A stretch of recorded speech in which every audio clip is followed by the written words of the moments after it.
Hi, my name is Matt Paavola, Conservation Officer. Sounds Perfect. Great. Thank you.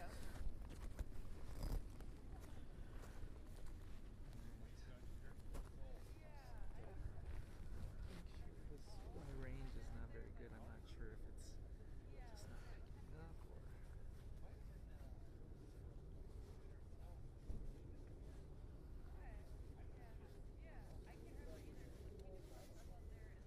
Okay. I think maybe once you get closer, I'll be able to pick it up. Okay. I have another guy. Yeah.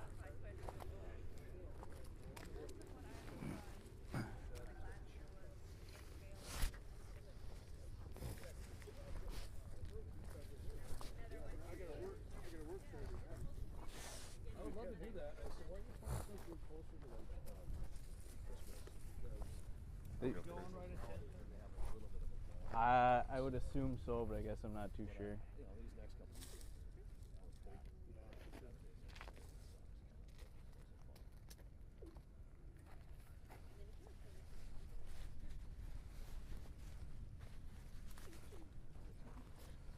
This gentleman's here. Thank you so much. So Matt's gonna talk a little bit, just an intro, and then he can answer questions and he can demonstrate some Testing, measuring the testing. ice, 1, 2. talk about some safety gear, and kind of show what we have for safety gear. Yeah. So are you speaking to at some point or no? I'll be available to speak, Okay. but Matt's gonna do like I'll do the main thing here, and Yeah. then maybe afterwards we got you for I'm quick happy to do questions. some questions too. Yeah. He's doing the quote-unquote press conference, right? Yeah. Yep. He's just gonna do a shorter statement in the Just beginning. wondering about audio. Yep. And we were thinking with the sun, Yeah. maybe we can Stand have that back. over here. Perfect. Yeah. You just kind of show him where it gets bad. If you start to go in, don't worry about the mic. Save yourself. Yeah. Yeah. I don't care about the Well, get my mic on. Yeah, your mic. Air will cover over 5. You gotta have a darn good excuse. Think this is fine? Yeah, I think that's a good call. Yeah, using that. And then when we talk about safety gear, you can, maybe hold up the flow coat to show. Yeah. But yeah, I'll just pull your ice picks out the front of it. So they're visible. I think you were up there. I measured it's like 3.5 inches, so not Okay. bad for demonstrating stuff. I think. Right. So I just. He's saying to stand like right over here. I got one. Oh, one more mic. Yeah. Yes. Find the spot. I know. Something's supposed to be. Not a whole lot of real estate left. No. In your jacket pocket here, does that work? That one or the one down here? Slide that in. Yeah, that works. Were you guys able to hear that, the sounds of the lake on the audio, or is? Yeah, over there I was hearing it. Is that ice forming? I mean, is that good sounds? Yeah, that's just the normal sounds that it makes as it kind of contracts and expands. And, Clip this on. cracking is not bad necessarily when you're walking into this big crack that Right here. it's normal.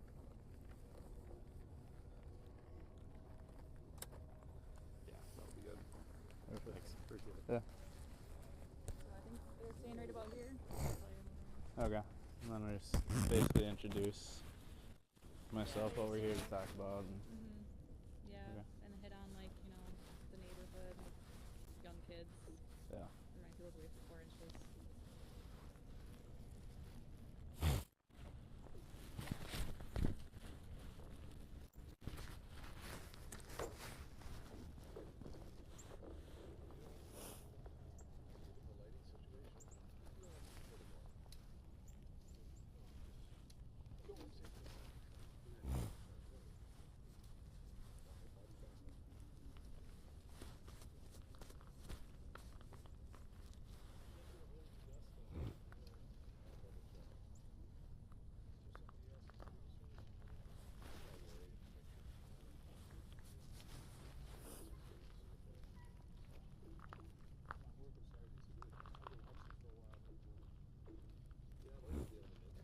What is your first name? It's Matt. Hey, man, can you count to 5 for us, please? Yeah. 1, 2, 3, 4, 5. One more time, Matt. 1, 2, 3, 4, 5. Pretty good on audio. Thank you. And then before you begin, you just give us your name and spelling and your title. Okay. deepest secrets. You want those too? All Just the your mother's skeletons maiden in your name and the closet. street you grew up on. Social security number. Car. Yes. Yeah. Don't forget the social security.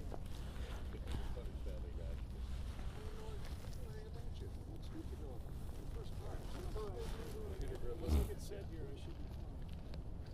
Wasn't river last time. Okay. Two camera shit.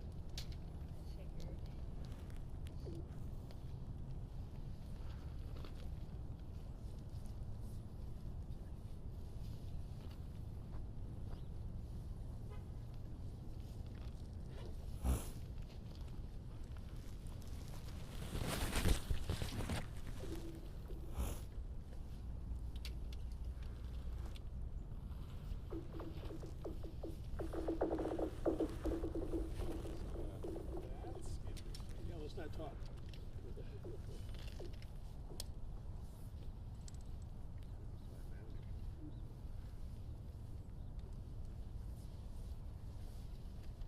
we ready?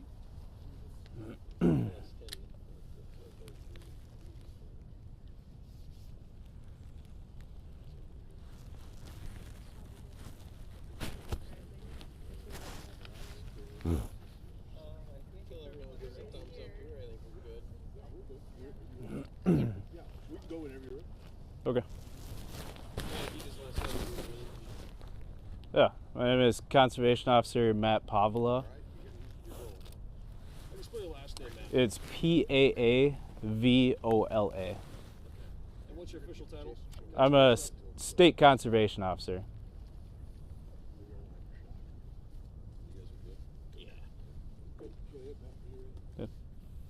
Hi, I'm State Conservation Officer Matt Paavola.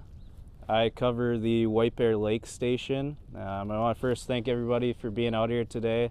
We're here to talk about something very important, which is ice safety. We recommend that if you're going to venture out on the ice, to have at least 4 inches of new clear ice before venturing out on the ice. And the reason we're talking about this today is obviously, as you can see behind me, that lakes in the area, including retention ponds, ponds and backyards, are beginning to freeze over in the area. We want to remind parents to talk to children about the dangers of ice and to remind them to not go out on the ice without an adult. Also, for any adults that may be wandering out on the ice, this time of year, ice conditions can change from day to day, especially in windy conditions. We recommend to check with local experts, especially if it's a lake or area that you haven't ventured out on before. If you check with local experts to check ice conditions and hazards out on the lake before venturing out. We also recommend some simple tools such as ice picks. Ice picks can help you climb back up onto the ice in case you fall in. They're a good tool to help you get a grip on the ice and help you pull yourself out. Also, always wear a life jacket or a float coat so that you can stay above the water and focus on getting back up onto the ice versus just staying afloat. We also will show some other tools we have, like a spud bar to check the ice conditions. And then as far as, there are lakes like this, but we also have, like I said earlier, retention ponds and local ponds in backyards that can create unsafe ice conditions for kids this time of year. We get a lot of calls, as well as the sheriff's office gets a lot of calls about kids playing out on the ice, early ice this time of year, whether it's backyard ponds.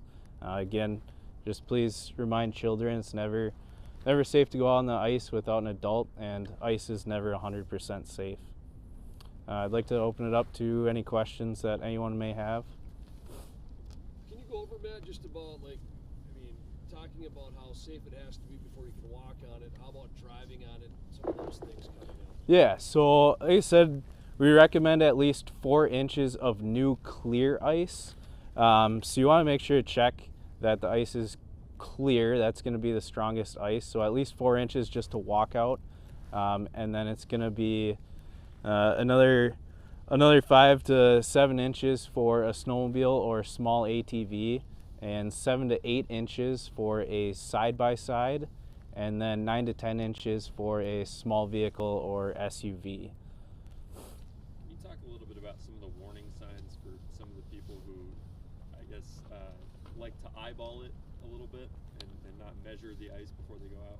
Yeah, I mean, we always recommend check the ice, and something as simple as a spud bar, or like an ice pick, basically a big metal bar that you can try to punch a hole in the ice before you're walking out on it. You always want to check that ice before you step on it. But then also, when you're looking at the ice, if you can see the clear ice, that's going to be your strongest ice. And with conditions like snow or rain or the wind, it can basically create a thinner layer, less strong layer of ice, that white ice on top, and that's going to be a lot less safe than the clear new ice. Could you talk about just some of the situations that have already happened this year that were unsafe, possibly could have been prevented? I guess I'm not aware of any situations right now that I've personally taken, so I can't speak on that right now. What can you tell us about the safety or lack of on this lake? I believe we had just checked it a little bit ago with a spud bar, and then we had checked it with an auger, and we have about 3.5 inches of new clear ice.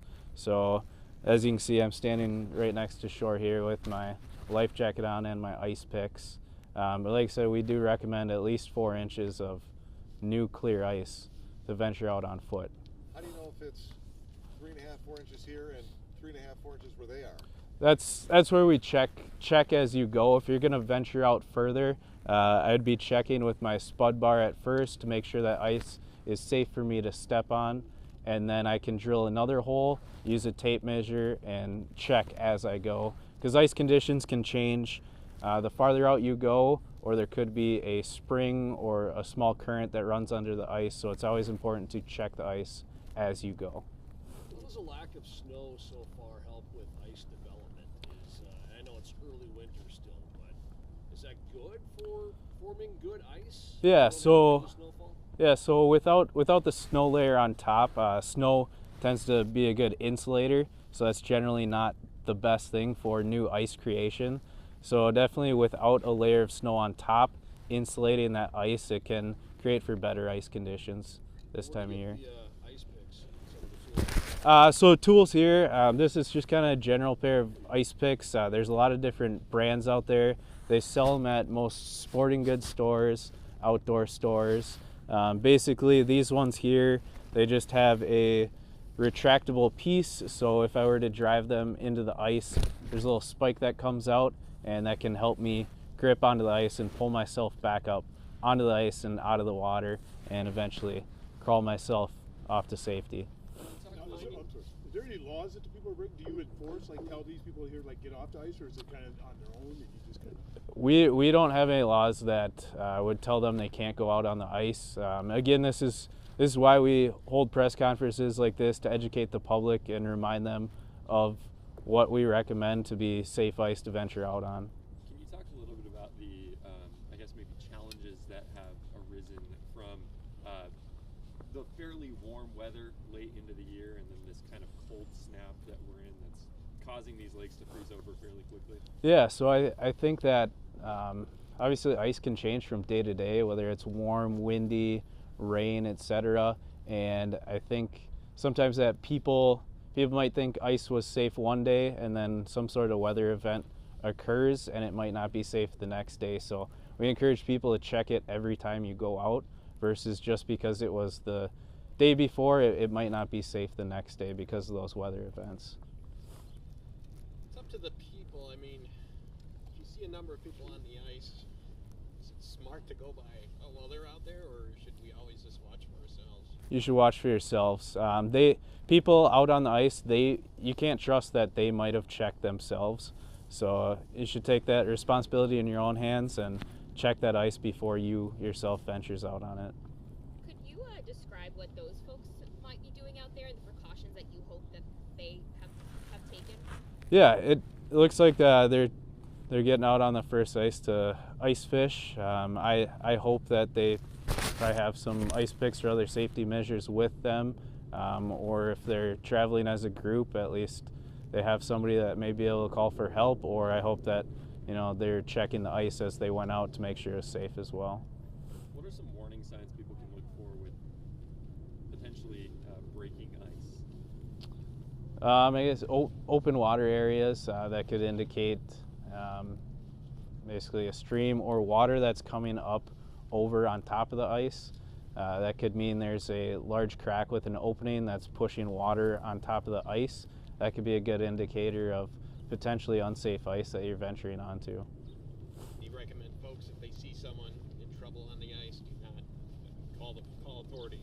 Call authorities, and that goes for wild animals and pets also. We don't recommend that you go try to rescue those wild animals or pets. Call the authorities and the people that are trained to do the ice rescues and have all the gear with them to do it safely.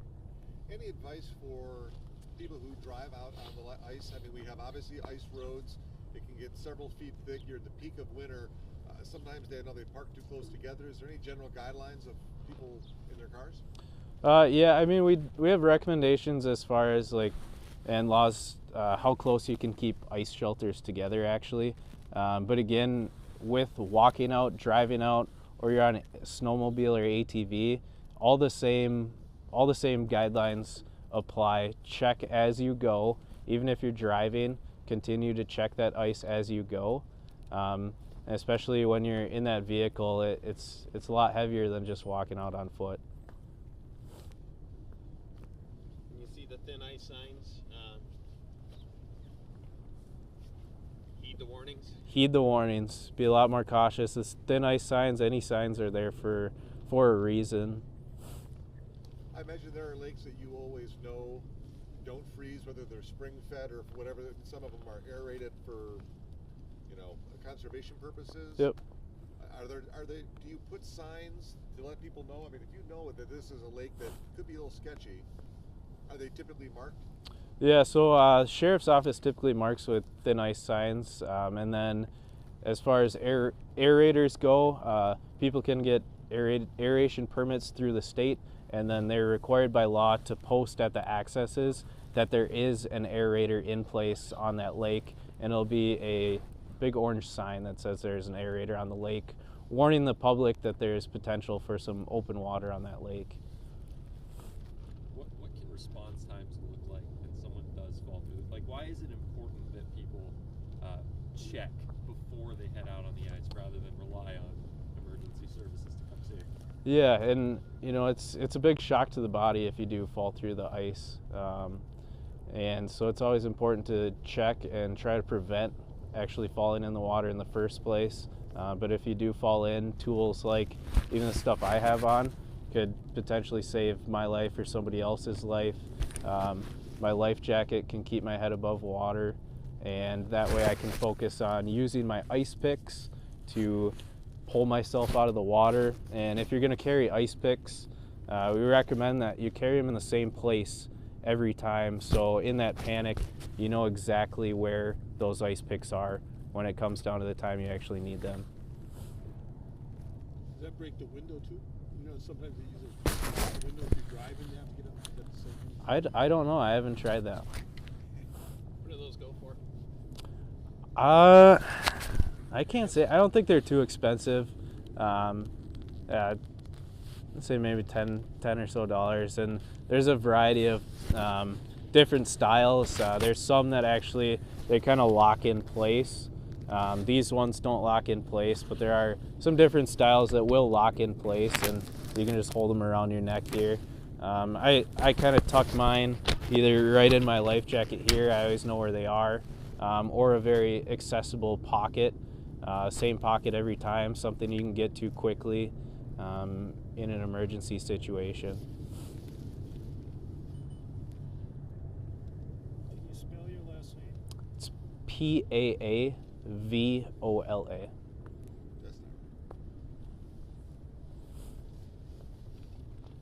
Thank you. Okay, that's good. Yeah. Some demonstration. Yeah. demonstrate, and then if anybody has any other questions, you can answer them. Okay. Yeah.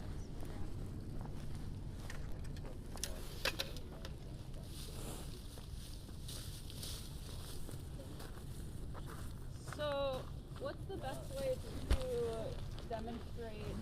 Okay, what are we gonna do? So we can demonstrate tools. I'll let Got it. Matt do it. So we have, some different tools to demonstrate. Come on here, that sounds good.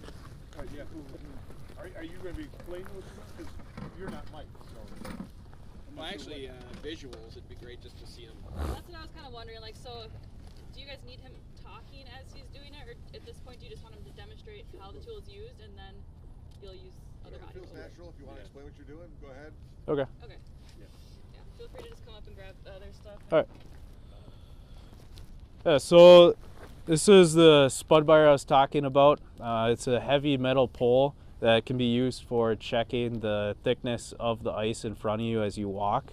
So obviously we're going to want to check the ice in front of us before we step and not behind us where we've already walked. So this is a good tool just to check right in front of you while you're walking on the ice. And you can give it a couple good hits. And So do it again, but don't talk when you do, so we can Yep. hear the ice.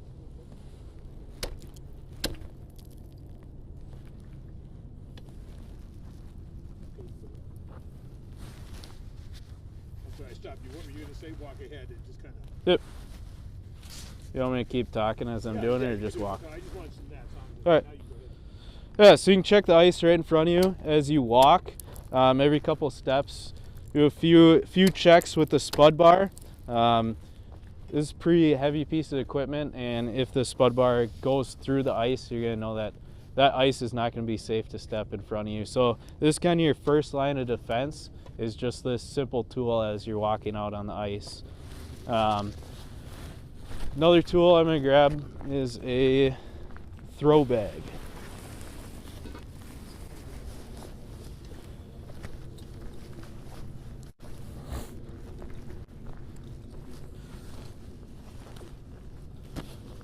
So this is an example of basically a throw bag. Something simple that you can keep in your ice sled or on your person when you're walking out. This is a great tool if somebody that you're out with ends up falling through the ice. It's a pretty simple bag. Basically has a coiled rope inside of it, and you hold on to one end of the rope. And if somebody is struggling in the water, you can take that end of the bag and you can throw it out to them. It works pretty simply, is that you just throw the bag, and this is a good tool. Go ahead and do it one more time. Yeah. Go ahead. Yeah, I'll it takes a second, so I'll do it while you Perfect. keep talking. You You gotta pack it Oh, in you gotta do something. correctly Yeah, for it to work correctly, so it takes a minute. I guess if you throw it that way. that way. Yeah. Perfect.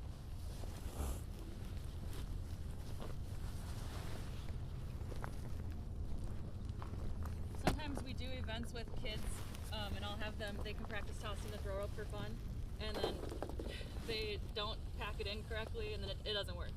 So you have to, if it gets balled up or knotted up.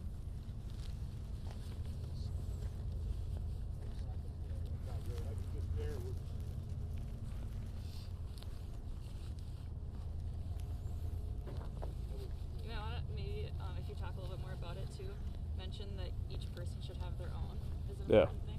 I always like to say that. But you're doing great.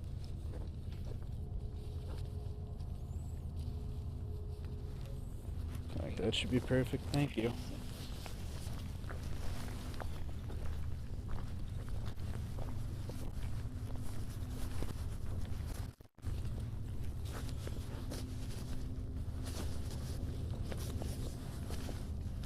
So this is an example of a throw rope, something that can be used to help somebody that may have fallen through and is struggling in the water.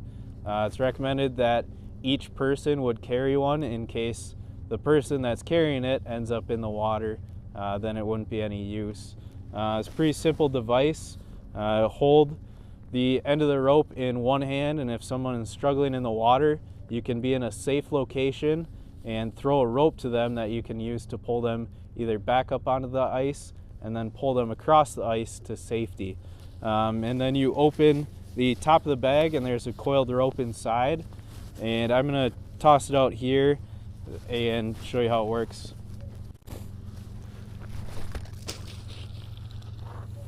And then the person that would be out there that we're throwing the rope to, they can just grab onto that rope, and now we have basically a rope connecting the two of us, and I'm in a safe location that I can assist pulling them back to safety.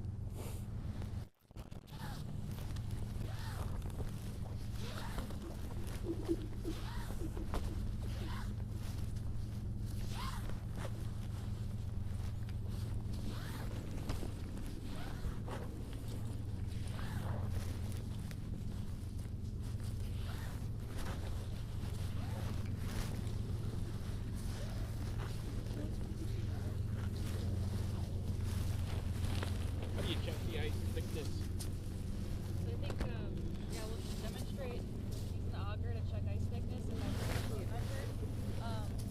For that, we could probably try to do it closer than that hole, just so it's better for the camera. Like if we were to drill a hole here, would that be easy?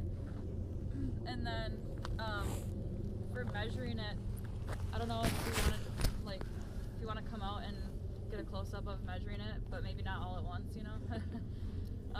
So maybe take turns coming out and get the close up to see and measure it. And then one other, sorry. And then you can talk about your ice cleats too. Yeah.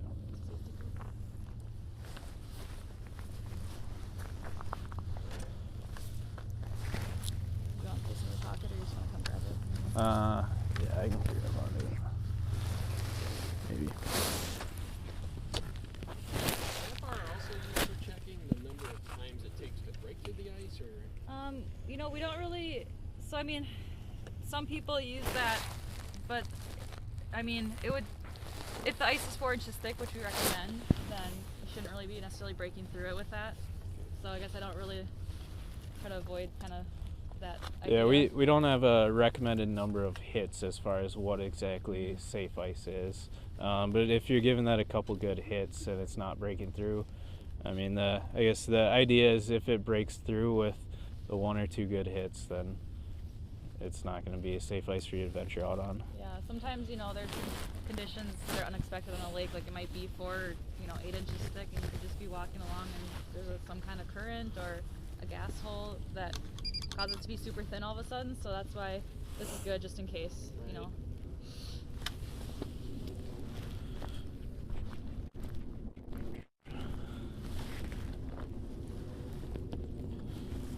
So next I'm going to demonstrate one of the ways to check the depth of the ice. This is just an example of an ice auger.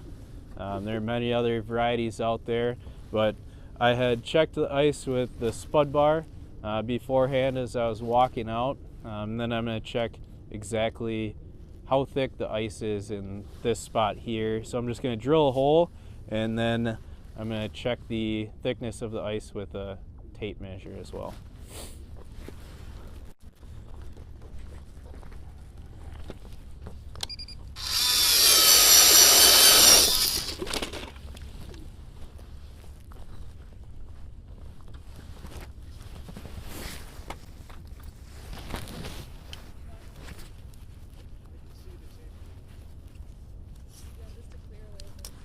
Yeah.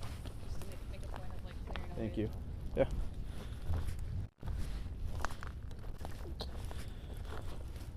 Another tool we have is just basically a scoop, and we can clear away the slush I just created from the hole. That way I can basically see exactly where the bottom of the hole is going to be with my tape measure. As you can see too, I created a much more slippery surface with this water coming out through the ice. I also have some ice cleats on the bottom of my feet. These are a good tool to help prevent from slips and falls out on the ice, and there's a lot of varieties of those on the market as well.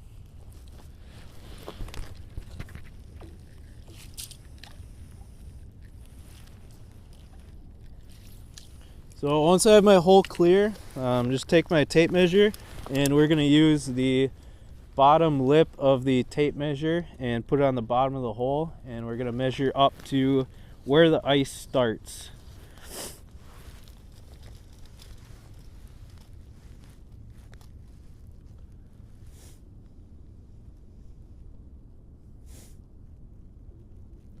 So it looks like here I have a little over 3 inches of some new clear ice right close to shore here. Again, we want at least 4 inches of new clear ice before venturing out on foot. Yeah.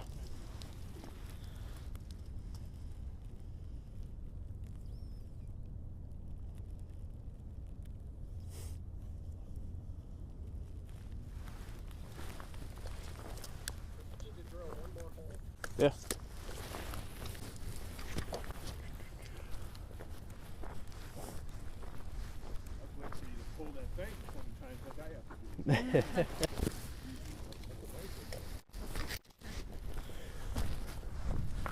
What direction would you guys like it? Where it was? Yeah.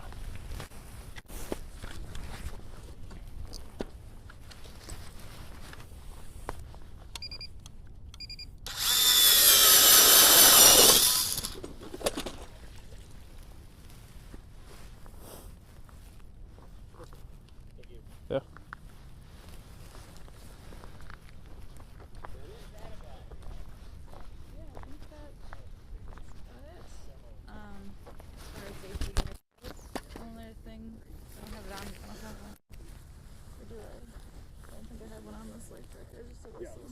Oh, whistle. Alright,